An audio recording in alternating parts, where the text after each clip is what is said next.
Hello and welcome to Literacy Matters.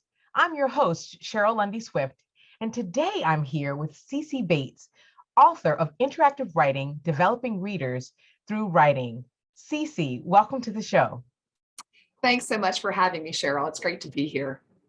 Awesome. So glad to have you here talking about your book, as well as we really just want to know a little bit more about you and your literacy journey. Sure. I started out as a primary grades teacher. I started teaching half-day kindergarten. I helped, at the time, the state I was teaching in transition to full-day kindergarten. I've taught first, second, third grade. I've worked as a literacy coach. And really, I thought I need to go back and learn more about children who are having difficulty learning to read and write. And that's what kind of started me on the path to pursue a PhD. So I went back to school, got a PhD in language and literacy, and worked for years with teachers, problem-solving practice, and about 13 years ago landed at Clemson University. I'm now a professor of literacy education. I also work as the director of the Early Literacy Center for South Carolina. So we work with school districts around the state. And one of the highlights of my job is that we have a reading clinic here. And so I still on a daily basis get to work with students. And that really helps ground my work with teachers and is, I think, the most meaningful part of my day. So about, 18 months ago or so, I worked on a book called Interactive Writing, Developing Readers Through Writing. And I've taken kind of those experiences that are part of my literacy journey and kind of drew on those experiences to create a text for teachers. That is fantastic. And this book has lots and lots of strategies that are really practical for teachers to implement. So I'm super excited to get a little bit into it. I know you talk a lot about concepts of print in your book. Could you tell us what it is? Like concepts of print? It sounds a little weird. What is it and why is it important? Sure. Well, the book does talk a lot about teaching foundational skills through interactive writing, and concepts of print is one of those real foundational skills, because we know that children can't decode until they first understand how print works, and that there is a connection between what they are saying, what's coming out of their mouth, and what they're seeing on the page. So interactive writing is a practice where children are working with the teacher to create and negotiate and get down on paper a shared experience that they have had together as a community. And so in the process of getting that experience down on paper, these what may seem as kind of discrete skills, these concepts of print, really become a coordinated series of understandings for young children that help them in turn learn how to decode and comprehend written text. So when we think about concepts of print, it includes this understanding of the concept of space and how that yields towards concept of word, right? Because the stream of speech for young children, there's no definition from one word to the next. So oftentimes when you look at young children's writing, it's strung together because they don't yet have that, what is a phonological understanding of that the stream of speech is broken up and defined by words. And in turn, on paper, that is presented with white space. So that notion of understanding space and concept of word and how that yields to an understanding of one-to-one correspondence or voice to print match. It also includes basic understandings about our language, English, the English language, that it works from left to right and top to bottom. So the directional movement of print, and also things like the difference between a letter, a word, and a sentence, and also at the basic sense, punctuation, how we use punctuation to break up language and create meaning. I love this idea that you're mentioning that concepts of print is really this kind of coordinated series of understandings. And it's not just one thing. I think that's really great. So what would you say are some instructional kind of strategies that students and families can use to effectively teach concepts of print?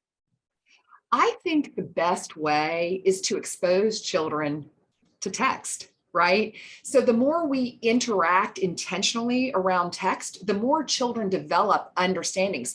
So even birth to age 5, as families are working with children in the home setting or in a daycare setting, that engagement with text shows children how print works, and they then begin to develop those understandings on their own. So foundationally, that it's not actually the picture that carries the message that enriches our understanding of a text, but it's the print that carries the message. So in a family setting, if I am reading aloud with a child in my lap, just tracking the print, that same concept, in the late 70s, Don Holdaway took that and that lap book experience and came to develop shared reading for classroom teachers. So the use of an enlarged text, whether that's big book format or a digitally enlarged text on a smart board, but really using those texts to show children how these discrete skills come together,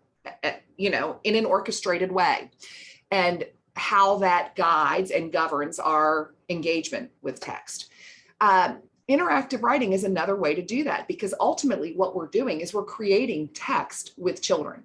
So while we are taking these ideas with children from this shared experience and getting that down on paper, we're then, when we're finished with those texts, going back and engaging in the rereading process. And those interactive writing texts in turn become shared reading texts. It really also helps children see the connection between oral language and written language. So I have an idea, I can get my idea out, I can talk about this idea, I can craft this into something that I want to share with an audience, and I can get it down on paper. And when we're finished, we can go back and reread it.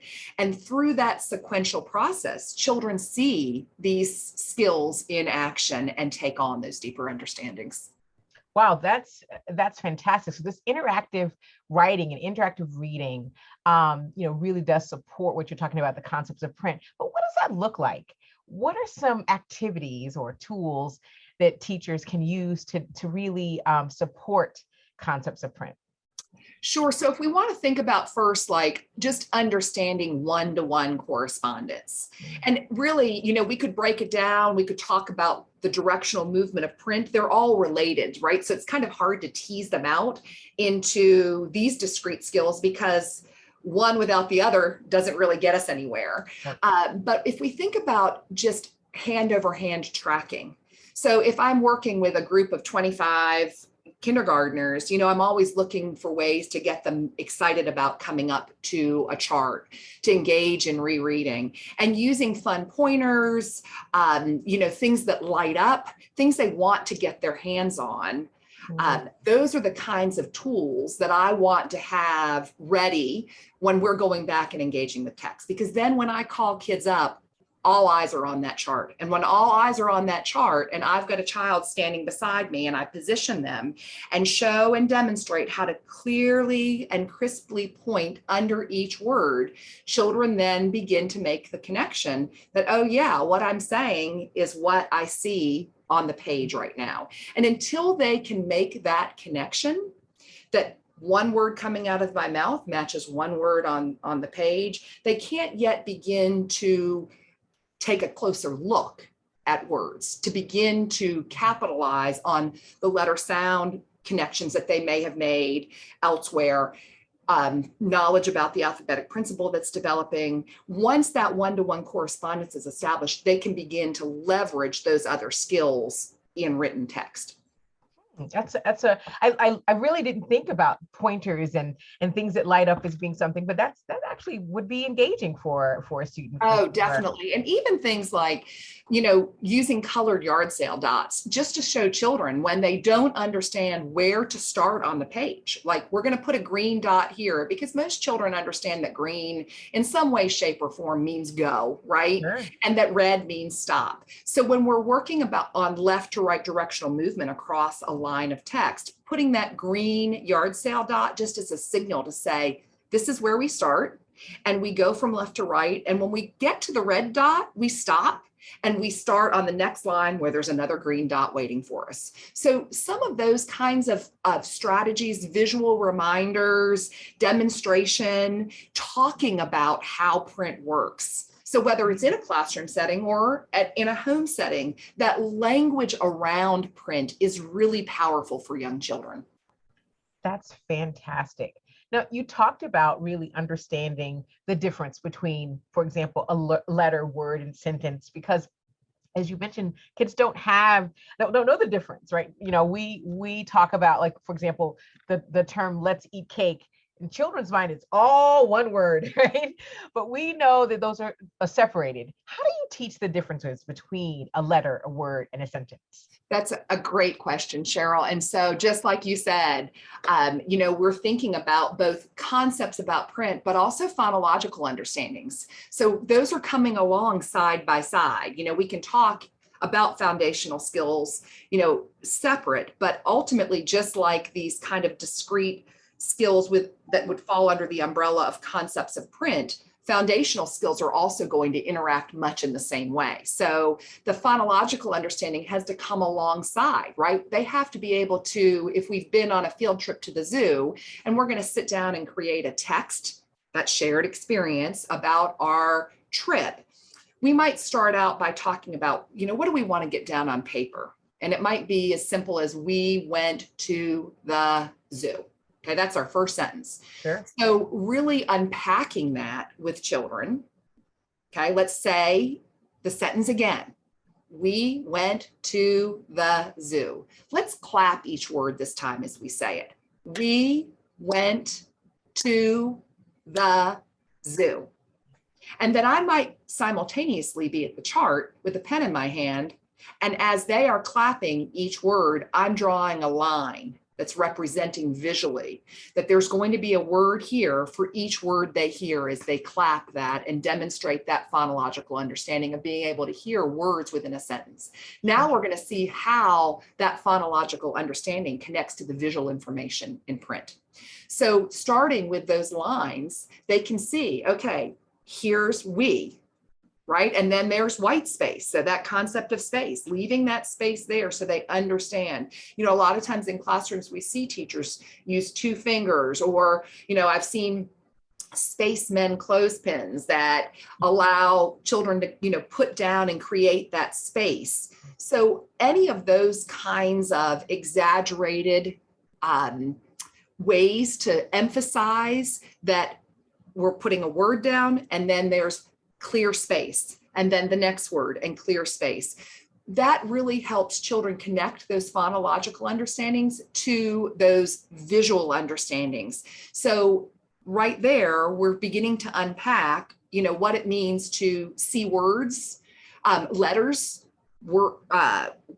form words, words form sentences. So those initial understandings are coming under control, but then taking kids back into text and having them actually find things.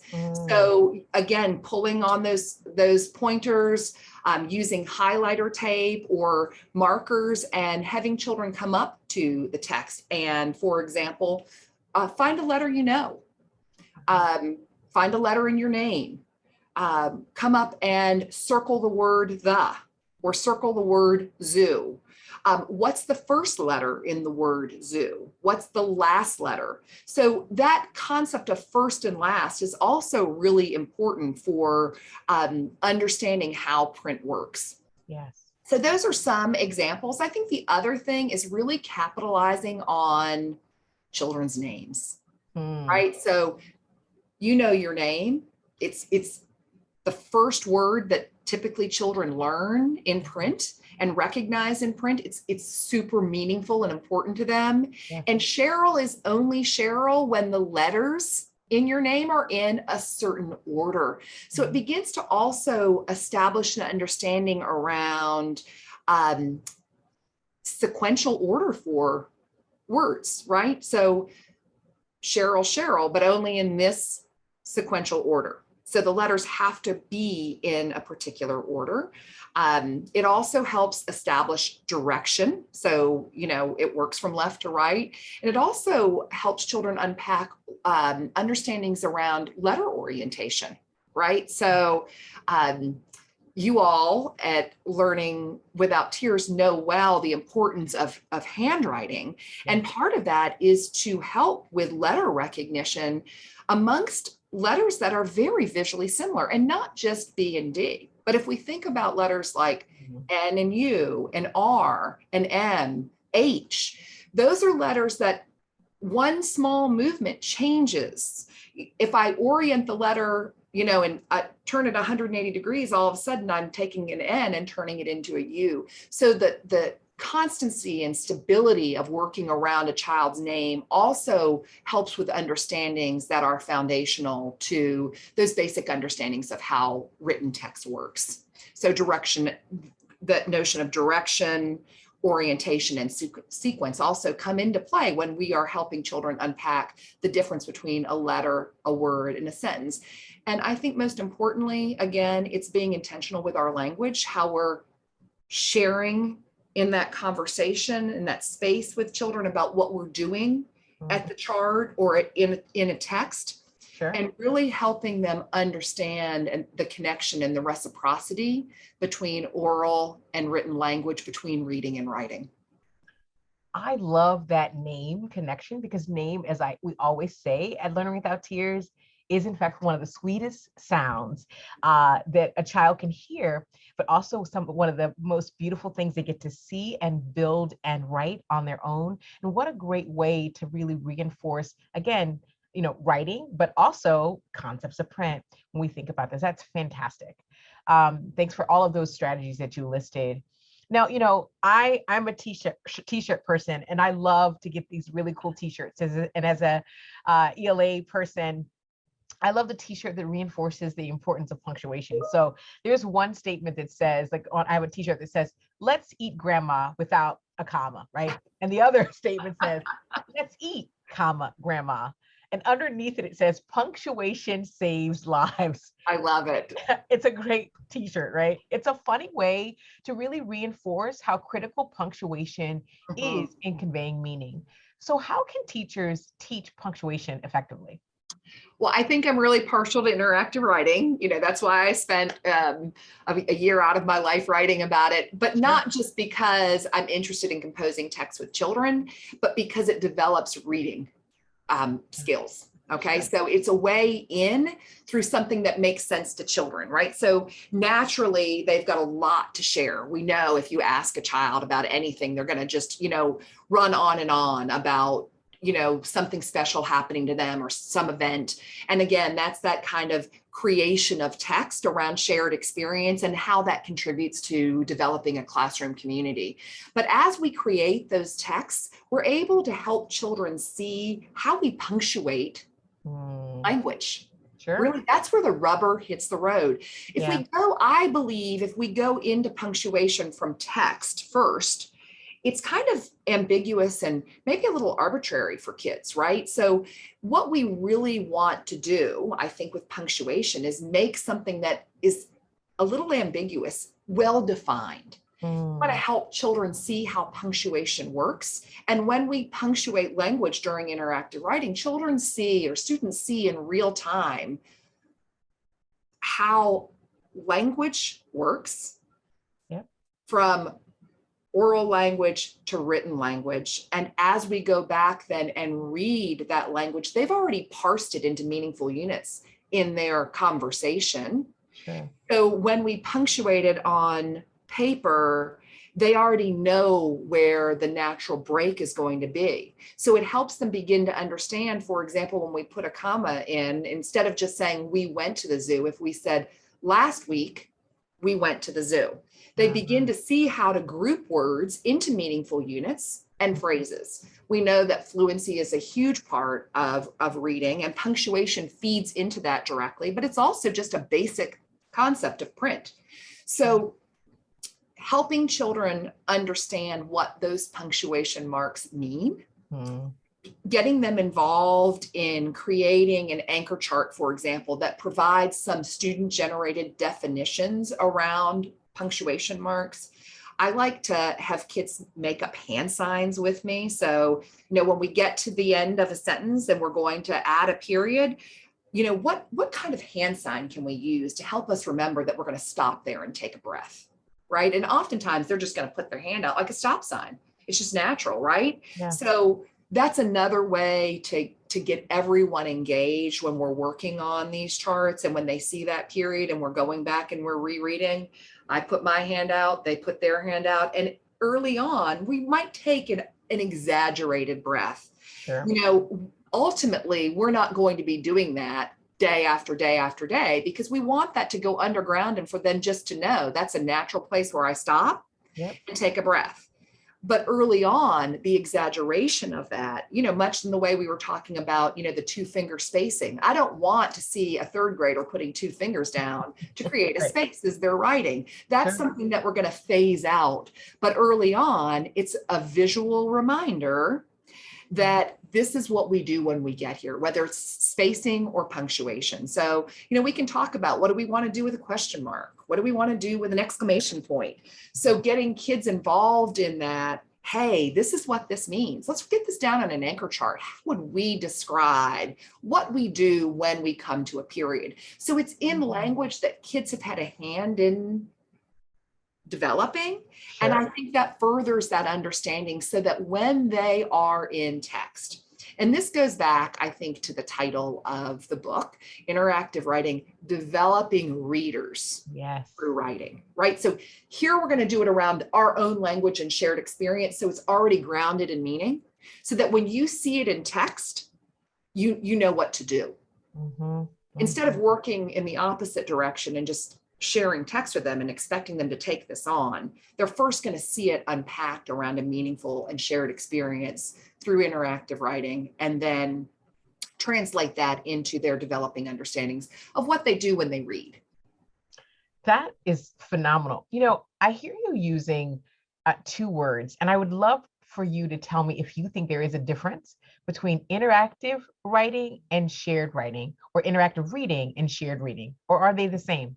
That's a great question. So there is definitely an evolution around interactive writing that kind of stemmed from language experience. And we've been around in education a while. So you probably remember the true language experience, which is I'm going to scribe and children are going to just share everything because it's about developing language. Sure. So Maura McKenzie came along and took that and molded it into a shared writing experience where we're still encouraging language, vocabulary, this kind of creation of text through sharing of ideas. But now as the teacher, I'm coming in and I'm helping mold that a little bit to create a readable text, so that when we engage in the shared reading process, it's a text that's well within their control, given the age range and students that I'm working with. Interactive writing takes that to the next step and really invites children to come up and participate at the chart. So as we punctuate the text, I'm handing that pen off and calling a child to come up and add the period or to add the quotation marks or talking marks, so that there's interaction, but also interaction in the way we revisit text. So during the rereading process, as I mentioned, having children come back up to the chart and find a letter that starts the same as your name, or find the high frequency word "the" and draw a circle around it. There's ways that we can get them to interact with the text afterwards as well. Sure. Shared reading really is that same concept of we're sharing this task, right? So I'm coming in and I'm using it as an opportunity to teach, but it's highly participatory. It's not a read aloud where I am the one reading a text. And it's a different type of text, right? So it's going to lend itself to the skills and concepts that I'm trying to teach. And I'm inviting children to participate in that experience with me. Interactive read alouds are a little different in the sense that I'm selecting a text and I am perhaps going to model how I might use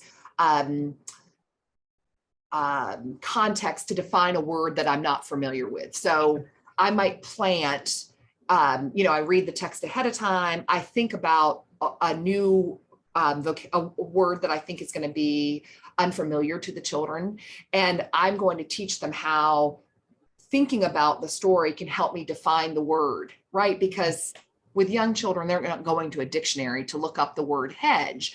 But if I say, that's similar to like, what do you have outside? What do we have outside the school building? Like when we go out to the playground, we have these things and we walk by them every day. And I say, be careful.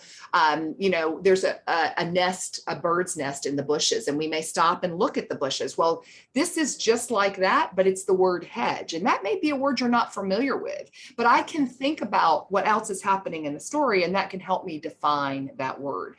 So interactive read alouds allow the opportunity to use more sophisticated text and introduce children to concepts, but I've planted those along the way and intentionally designed those things. Sure, I love that. I had an opportunity to do have that modeled by Deborah Reed in a workshop together. She did that so beautifully with a lovely book.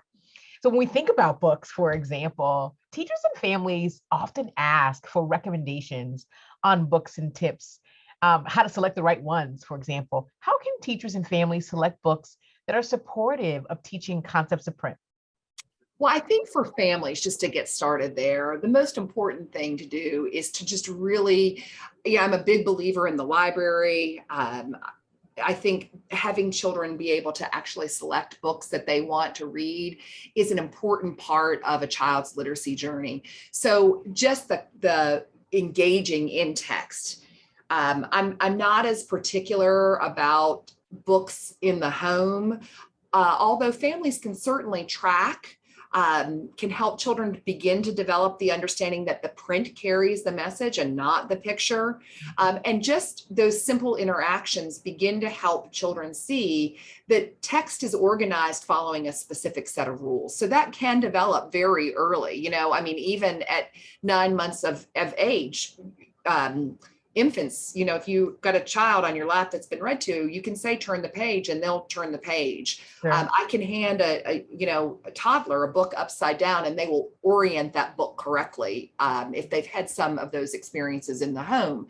But if they haven't, those are experiences that we're going to develop when they come to school or come to the childcare setting. And so as a teacher, I want to select books that use a clear, easy to read font. If we think about things like the typewriter A and the typewriter G, those are things that children have to take on an understanding about. But when I'm specifically going after and teaching for an understanding around concepts of print, I definitely want to pick books that are going to support that. So exaggerated white space in between words to support one-to-one matching or one-to-one correspondence, that connection between voice and print. Sure. Text that's consistently placed in the same place from page to page, so they begin to understand that this is where I start, I go this way, and when I turn the page, I'm going to start in the same place. It doesn't mean that eventually, kids won't see text where it starts at the top of the page and continues on a double page spread, and then they have to return to the left page and read from left to right across the bottom. But early on, we want to establish those basic understandings that print works from left to right and top to bottom, left page before right page. So those types of concepts, when I'm teaching for those things, I'm definitely looking for text that supports that and maybe slowly introduces one line of print before eventually adding a second or third line. So I know that's well under control before I expect children to return sweep, for example. Awesome. Thank you so much. Such great practical strategies. Is there one more thing that you'd like to share about concepts of print as we end our conversation today, Cece? I think that's a good question. I think for me, really capitalizing on what children bring to bear on the task is the most important. So in other words, going back to that concept of interactive writing, we can create texts that are meaningful to children and that involve their lived experiences. And that is going to help unpack these kind of ambiguous understandings in a way that's much more powerful, I think, for young children and keeps them engaged with the process. Even going back to children's names, is simple sharing of things that, for example, they like. So we can create a chart in the classroom where over the course of a week, children are going to share something about themselves. And that chart starts with the child's name. So Cheryl likes to eat cake, as you said earlier. Yes. So then the next child, Cece likes chocolate ice cream. Whatever we're going to have children share out, I can build that chart over time. But Wow. what they see is the child is their name, their friends' names. So that is a powerful way to begin to teach these concepts of print through experiences that have meaning to children. I Yes. think when we teach skills in isolation, void of meaning, it's doubly difficult for children to take those things on. Sure. So when we teach things in a discrete, isolated way, void of context, it's harder for children. Mhm. So embedding that into interactive writing creates this kind of meaningful space for me to teach the same things, but to do it in such a way that builds on our classroom community, the shared experiences, and really supports those concepts. Well, Cece, this has been just a phenomenal time talking to you. I really think all of your strategies are something that could be easily implemented in the home as well as in the classroom. Thank you so much for your time today. Thanks, Cheryl. I appreciate being here. Awesome.